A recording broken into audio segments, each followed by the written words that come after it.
Eu tô sempre falando aqui da importância da rotina para os pequenos, então hoje eu vou dar 4 dicas de como incorporar uma rotina para um bebê recém-nascido ou até mesmo para uma criança grande.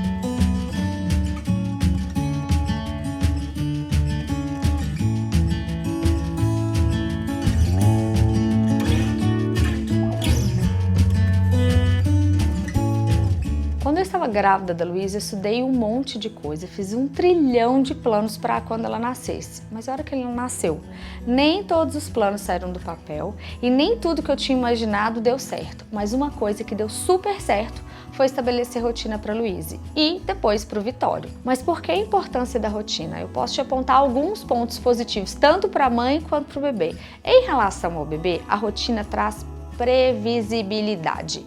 O que é isso? O bebê passa aos poucos a entender qual que é o passo a passo do dia dele. Isso traz calma e segurança para essa criança. E uma coisa que eu dou um adendo aqui, à medida que a gente também estabelece a rotina, é importante falar com aquele bebê, porque ele nasceu inteligente, gente. Então eu costumava, por exemplo, dar banho. Filho, agora eu vou tirar sua roupa, vou te dar banho, depois a gente troca de novo e toma uma mamadeira, por exemplo.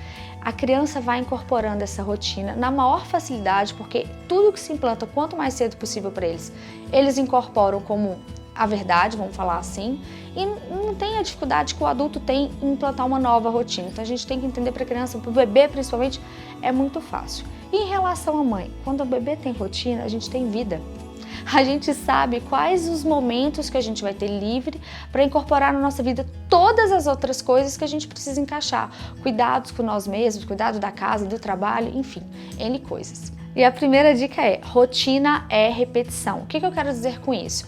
A criança vai aos poucos entendendo a rotina dela, não é de um dia para o outro. Então você tem que ter paciência, vai repetindo um dia, 2, 3, 10 dias, até que essa rotina esteja incorporada. Até porque no começo a amamentação ainda não vai estar tão ajustada e essa rotina vai sofrer alguma alteração. Mas é repetição. Se você imaginar para nós adultos que a gente não adapta nenhuma rotina de uma hora para outra, para o bebê vai ser mais rápido, mas também vai demandar tempo. Então assim, tenha bastante paciência. E a dica 2 é rotina de amamentação. É claro, gente, que com 2 meses do bebê a vida é meio caótica.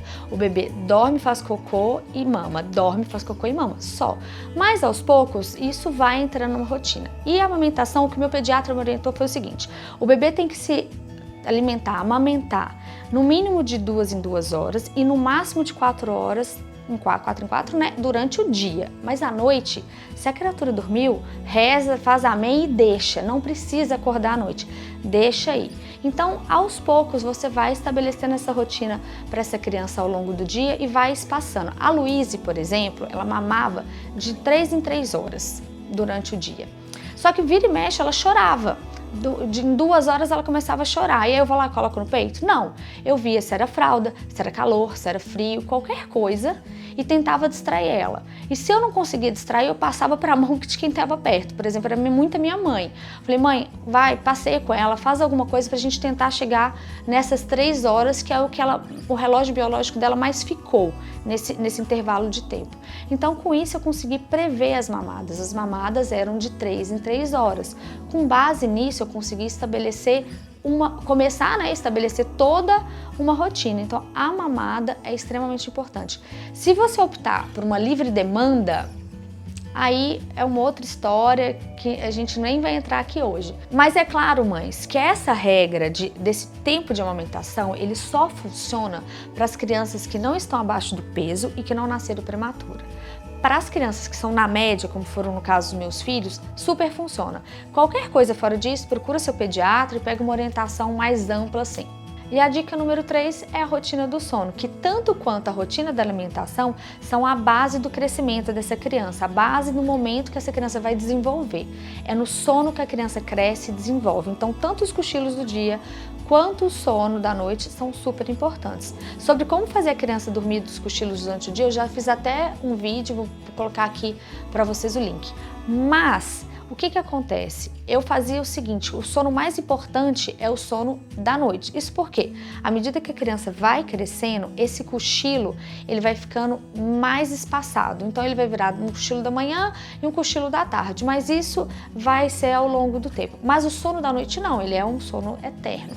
Eu sugiro que você faça o seguinte, você crie uma rotina de sono e estabeleça um horário que vai cumprir esse horário sempre.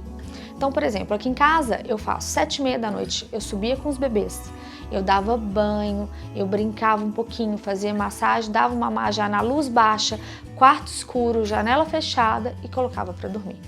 Hoje, a única diferença que tem é que as crianças, eu brinco com as crianças um pouco e ainda leio com as crianças. Só não mudou nada da rotina do horário delas de dormir desde que elas nasceram. Então isso dá previsibilidade para esse bebê, dá calma para essa criança e ela já sabe que aquela hora é a hora de dormir, o quarto todo escuro, silêncio, e aí ela vai fazer aquele cochilo ou aquele sono até a próxima mamada ou até o dia seguinte. E a quarta e última dica é o Easy, que na verdade vai agrupar todas essas coisas que eu falei e formar o ciclo do sono.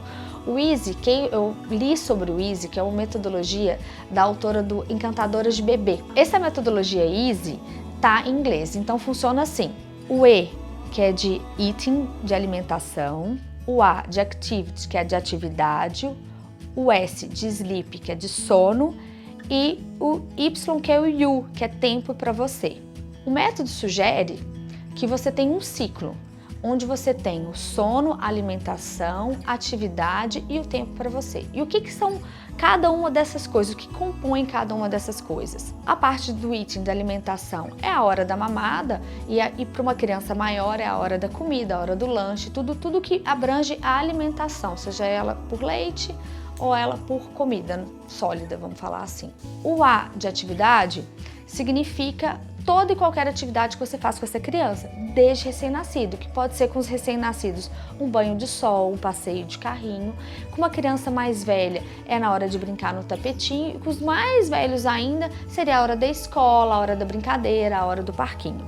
E o S de sleep, que é o sono, é a hora que essa criança repousa e vai fixar tudo que ela aprendeu, extremamente importante. Então essa criança precisa ter tanto o cochilo quanto o sono, o bebê mais ainda.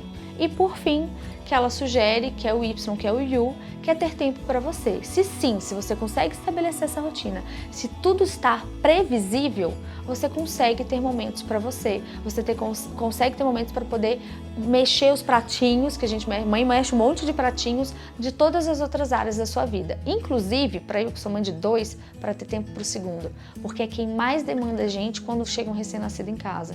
Então, se a gente consegue incorporar essa rotina para esse recém-nascido, facilita a nossa vida com o filho mais velho.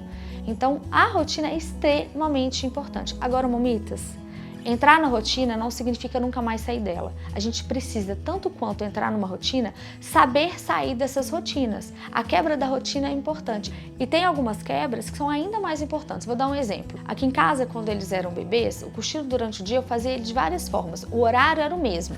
Mas eu fazia, tinha hora que era no berço com luz natural, tinha hora que era na minha cama, tinha hora que era no carrinho, tinha hora que era no berço de camping. Por quê? Porque assim eu conseguia sair e visitar pessoas em restaurantes e mesmo no horário deles, eles ficaram habituados a dormir em diferentes lugares. Então, sim, tem uma rotina, mas sim, tem uma quebra. E outra coisa importante, acontece muito quando a mãe fica muito neurótica, na rotina, desesperada, o filho vai quebrar ela para poder, mais uma vez, te ensinar. Então, quando a rotina for quebrada por algum motivo, por exemplo, a Luísa, um clássico, a gente está pronto para sair, mamãe quer fazer cocô. Você quer matar a criatura. Você está com o tempo cronometrado de deixar na escola, de fazer isso, aquilo. Respira, beleza, então volta, faz cocô. Porque às vezes o tempo que você fica nervosa, martirizando, é o tempo que você resolveria o problema. Outra coisa que é um clássico aqui em casa também, sujar a roupa na hora de sair. Na hora que tá saindo, pede um suco, derrama tudo. Então assim, leva da vida, leve. A rotina é importante, mas saber sair dela também é. Bom, eu espero que esse vídeo ajude vocês a montar uma rotina com seus pequenos e lembre, quanto mais cedo, mais fácil. Dê sugestões de temas, mande mensagens. Um beijo, até a próxima!